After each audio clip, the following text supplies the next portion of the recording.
our next sport and our last sport is the one, the only, Taylor Grant!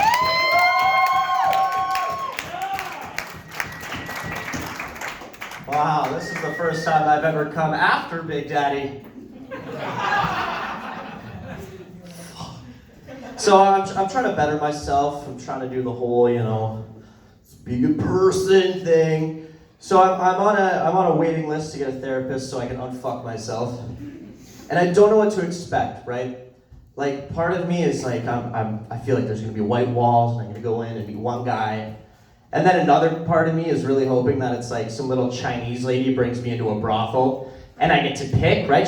Oh, come with me, come with me. And there's just a bunch like, if you come with me, sweetheart, we will get rid of those demons. Why are you having such dreams, Mr. Grant? Back in my day, we got over depression. The Great Depression. Why are you being such a puss? Listen, you want me to help you, it's gonna fucking cost you, right? Who the fuck you want? Who you want? Alright. That guy? Right, and I'd take the guy that would be like, so why are you having these dreams, Mr. Grant? What do you think a mermaid with 3 tits represents in your subconscious mind? I don't know, dude. So I'm kind of hoping it's like that. You're welcome, Sab. So I chopped off my hair recently, and I was gonna donate it. I don't know if it's long enough, I haven't measured it, it's just sitting in a bag at home. But I see some shiny craniums in the crowd, so if you guys want to meet me at the bar and have a little bid war,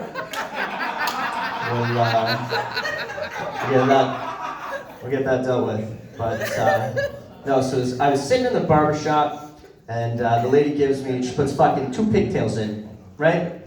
She starts hacking off the first one. So I'm sitting there, and then she goes to town on like this side of my head, right? She starts doing whatever. So on this side, I'm looking in the mirror and I'm like, fuck. I look good again.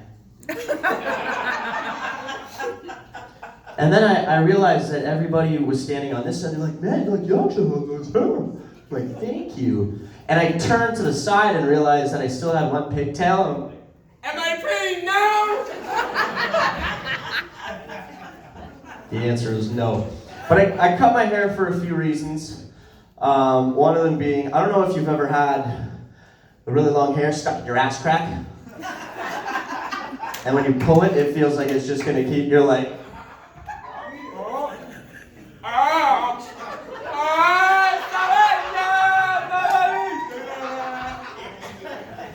I don't know if you guys have ever had that. And the second reason I did it was because now there's no awkward moment with my girlfriend during foreplay where we both tie up our hair. So that's pretty cool.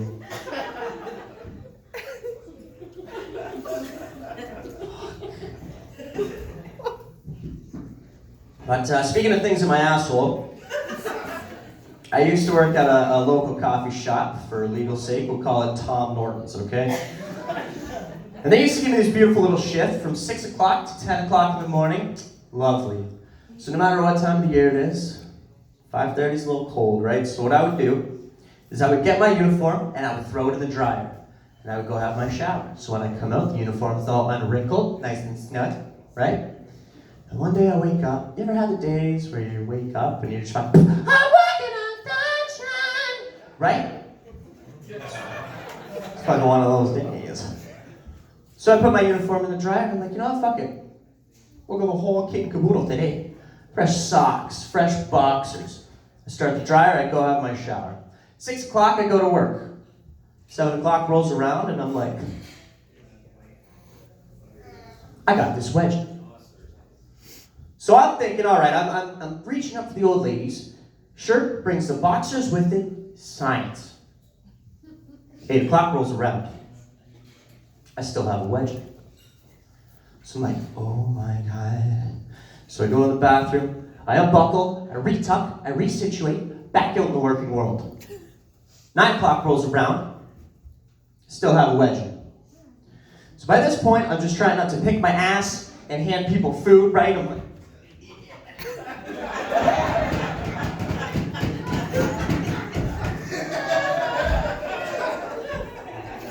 right?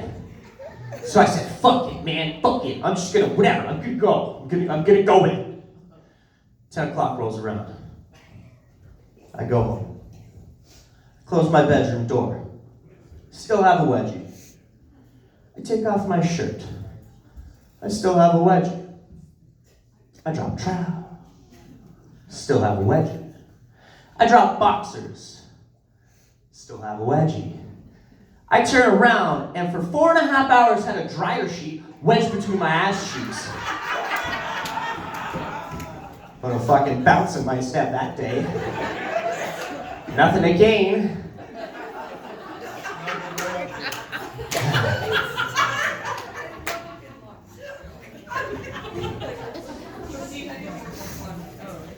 You guys like nature documentaries?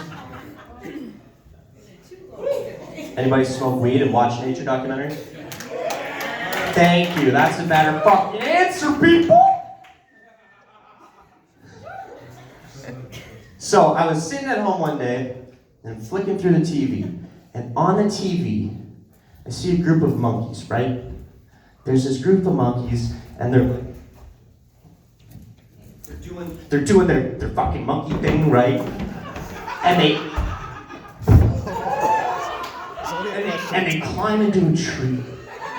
See, this is why I don't do monkey impressions.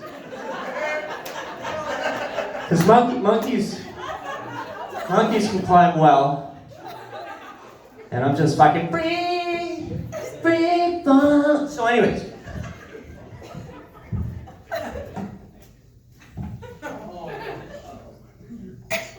Okay. Fucking try this again. Like a champ. Like a chimp?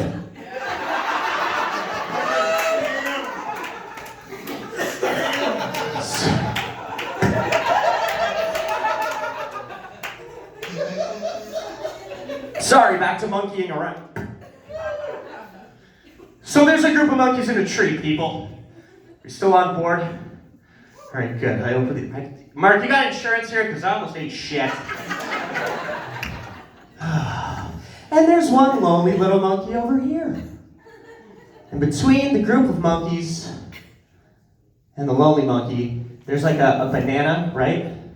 And she's trying to reach it with her like feet hands. Right? So I don't need narration to be like, okay, that group of monkeys doesn't like that bitch, and she'll get no food because of it. But then David Attenborough comes in. And here we have Genevieve. Genevieve has been cast out by the other monkeys. For 3 generations ago, Genevieve's grandmother stole berries from Felicia's grandmother. It's a real thing that happened, Monkey Kingdom, look that shit up. So I thought, David Attenborough can narrate anything, right? So what if he narrated like the porn we watch? As the young pizza delivery man walks up to the cougar's tent, he knocks on the door, wearing nothing but a bathrobe. She answers and welcomes him in. The unsuspecting young male is lured into the bedroom, where after 4 minutes of cunnilingus, 6 minutes of fellatio, and 13 minutes of the most sweaty, regrettable intercourse you've ever seen, they part ways. She gives him a small tip, as he did her moments before. And then I thought about other people too, as the young blonde gets on all fours. 17 African-American men surround her, wearing nothing but t-shirts and sneakers. Guys, my name's Taylor Grant. Thank you so much for your time.